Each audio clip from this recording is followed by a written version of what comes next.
Untuk membuka segmen ini, saya mau mengingatkan ucapan dari pendiri Uni Soviet, Vladimir Lenin, mengatakan di masyarakat kapitalis, kemerdekaan itu sama dengan kemerdekaan ketika Republik Yunani, yaitu merdeka memperbudak siapa saja. Apakah ini masuk contoh kapitalis? Kita bicara Yuki tadi. Saya persilakan menonton profil Yuki.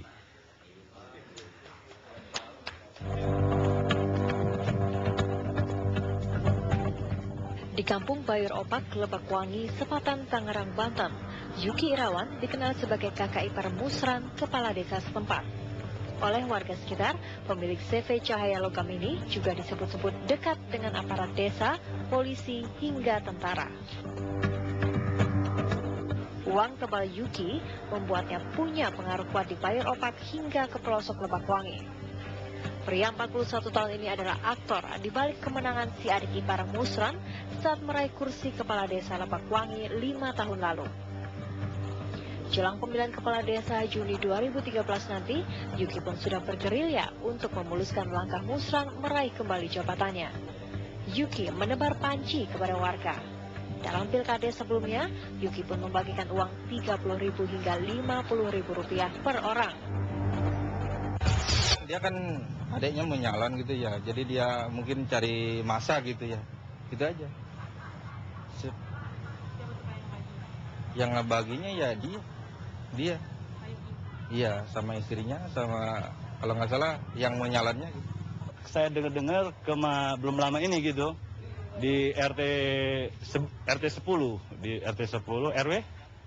RW 2 itu pembagian untuk ya mau menjelang kampanye pemilihan lurah gitu, kades. Siapa Pak yang membagikan? Itu ya dari anggotanya Pak Mursan.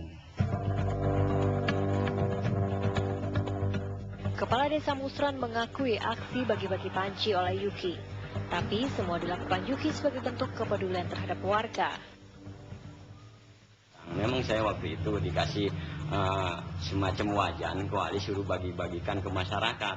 Itu makanya saya ambillah tuh kenteng itu saya bagikan ke masyarakat. Itu berarti kan dinilai dari mata saya itu kan baik kan gitu. Tapi kan kalau seandainya masyarakat yang lainnya saya kurang tahu juga. Ada juga kan dalam unsur politik ada yang benci ke dia, ada yang ini itu kan kita kurang tahu seperti itu. Di desa Lebakwangi, Yuki sejatinya adalah pendatang. 15 tahun lalu, Yuki pernah mengontrak di tanah petak tidak jauh dari rumah gedongnya kini. Yuki lalu berbisnis mengolah limbah aluminium foil menjadi aluminium batangan. Usahanya ini sukses. Yuki kemudian membeli rumah bertingkat yang kini dijadikan pabrik percetakan wajan atau kuali. Tiga kali. Upah paling rendah berapa yang diberikan? Per bulan? Kan setiap bulannya? Bukannya 600.000 ya? Ada yang tiap minggu, ada yang tiap bulan, tiap minggu yang minggu itu tiap minggu gitu kan. Langsung setiap bulannya dibayarkan atau ditunda-tunda? Ada yang dia kita bayarkan, ada yang dititip, jadi gajinya ada, saat ini pun ada. Tadi kemarin belum diberikan itu ada berapa bulan ada yang dia udah diambil, ditransfer ada.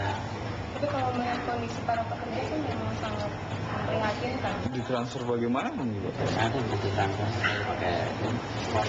Mereka nggak bisa keluar kan dari tempat pekerjaan? Tidak, ditransfernya di ke pos dia transfer kantor. Namun keberhasilan bisnis Yuki rupanya menyimpan borok. Yuki menyekap buruh di pabriknya berbulan-bulan. Buruh disebut-sebut mengalami penyiksaan dan diperlakukan layaknya budak.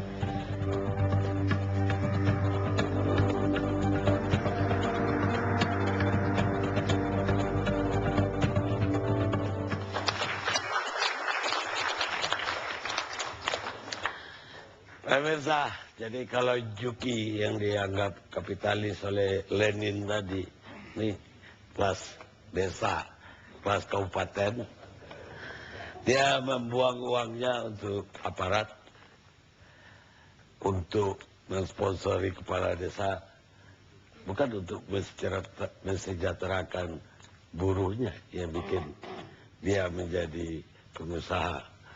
Sayang sekali. Kita juga mengundang pengacaranya malam ini, tapi sudah bersedia hadir, batal, bersedia hadir, batal lagi. Kita juga mengundang keluarganya, tapi nggak bisa datang. Kita undang camat di wilayah itu, juga berhalangan hadir, agar sebenarnya mereka kita undang agar berimbang.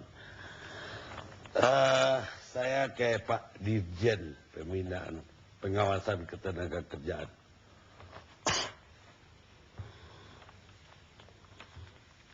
Pak Dirjen, ini banyak nggak hal semacam ini? Saya kok khawatir banyak terjadi walaupun tidak muncul di permukaan. Kalau di Tangerang saja orang berani begitu, saya tidak bisa bayangkan di Papua, di Maluku Utara, di Sulawesi Tenggara. Kira-kira ada gambaran nggak di Kemenakers? Saya berdoa tidak, Pak Karni. Gini, saya ingin kembali dulu ke persoalan ini. Dari seluruh cerita yang ada, kemudian saya datang langsung ketemu Pak Sintong di Polres. Saya bisa mengambil kesimpulan bahwa kegiatan ini sengaja disembunyikan. Aktivitas ini disembunyikan. Sebenarnya banyak kegiatan-kegiatan ekonomi informal ya. Ada pabrik tahu di tetangga, ada pabrik tempe, tapi semuanya dilaksanakan terbuka. Sama-sama mereka belum mampu melaksanakan peraturan perundang-undangan di bidang ketenagakerjaan. Mari kita bina untuk dapat mampu melaksanakan peraturan perundang-undangan. Untuk kasus yang ini yang saya bilang sengaja ditutupi, seluruh peraturan perundang-undangan di Republik ini dilanggar. Untuk bidang ketenagakerjaan saja, minimal ada 7 peraturan yang dilanggar. Mempekerjakan anak pada bentuk pekerjaan terburuk. Sanksi hukumannya 5 tahun, Pak Karni. Aturan waktu kerjanya tidak benar. Aturan pengupahannya tidak benar. Keselamatan kerjanya tidak benar. Wajib lapor ya, melaporkan penggunaan tenaga kerja. Tidak dilaksanakan. Ini artinya bahwa ya nantinya kami sudah berkoordinasi seluruh pasal-pasal yang dilanggar ini secara maksimal akan kita ajukan kepada jaksa untuk dituntut. Untuk proses penyidikannya sudah dilakukan koordinasi dengan benar. Kemudian menyangkut pertanyaan Bang Karni tadi itu, bahwa Indonesia 70% ekonominya didukung oleh kegiatan ekonomi mikro, kecil, menengah. Catatan dari Kementerian UMKM ada 53 juta unit usaha semacam ini, UMKM. Itu yang terdaftar. Belum yang diumpet-umpetkan yang semacam ini. Harapan saya, kegiatan ekonomi informal, rumah tangga, industri rumah tangga, tidak apa-apa sejauh itu memberikan kontribusi pendapatan kepada masyarakat. Ketika dia tidak mampu menjalankan peraturan perundang-undangan, khususnya di bidang ketenagakerjaan, maka kita akan bersama-samalah kita berusaha untuk mencapai itu. Itu masalah. Tentu kita tidak cukup dengan doa ya. Betul. Sistem yang udah dibangun agar 53 juta tadi, nggak mungkin juga kita mengangkat pegawai itu pengawasan 53 juta orang kan, nggak mau juga orang masuk semua. Tentu dengan sistem. Nah, sistem ini seperti apa sampai kita di tengah kota Tangerang itu kota, lapangan Bandara Soekarno-Hatta aja nggak jauh dari lokasi tadi. Ya. Bisa terjadi yang seperti ini. Bagaimana sistemnya untuk itu? Ya udah dibangun. Saya mengakui bahwa pelaksanaan pengawasan ini sekarang berjalan normatif, hanya mengandalkan aktivitas pemerintah saja. sebenarnya praktek pengawasan di banyak negara sekarang itu sudah meningkatkan peran-peran keterlibatan dari stakeholder. Di Indonesia sebenarnya di tahun 2011 kita sudah mencapai suatu komitmen nasional untuk peningkatan peran-peran. Contoh, serikat pekerja, kemudian media, pekerja media, perguruan tinggi, tokoh masyarakat, ada, dokumennya ada. Untuk sama-sama berusaha sesuai dengan porsi masing-masing untuk tegaknya peraturan perundang-undangan.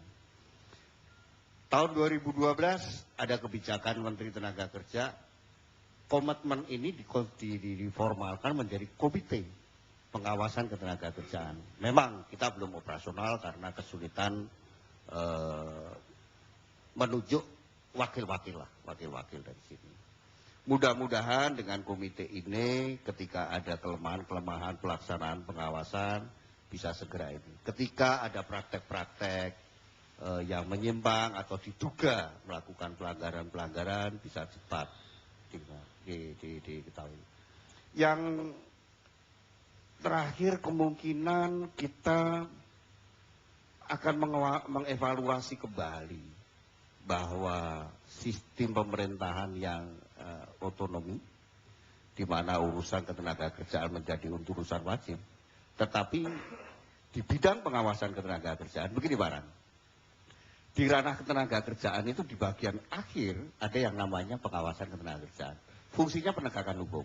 Di Republik ini tidak ada yang namanya penegakan hukum diotonomikan. Contoh, penyidik, polisi kata, tidak. Penuntut, kejaksaan, tidak. Peradilan, juga tidak. Hukumnya sendiri tidak diotonomikan. Tetapi bagian ranah ketenaga kerjaan yang berfungsi untuk melaksanakan penegakan hukum ini otonomi. Nah, ini akan kita evaluasi, kemudian nanti kita bandingkan efektivitasnya ketika pengawasan itu nanti menjadi terpadu, terkontrol oleh pusat dan segala macamnya. Artinya kita evaluasi kembali. Ya, lepas dari itu tadi, walaupun saya juga mungkin nggak sependapat juga. Kalau kita otonomikan polisinya, jaksanya, hakimnya, jangan-jangan malah kasusnya begini nggak mencuat. Dilaporin ke kabupaten selesai gitu aja. Tapi ya, yang saya ingin kita prihatin ya, kita punya Kementerian Naker, kita punya Disnaker, kita punya bupati, kita punya lurah, kita punya camat, kita punya Kapolres, Kapolsek. Ini bukan persoalan satu hari, bukan penganiayaan satu hari selesai, berbulan-bulan. Nggak ada yang tahu seperti itu.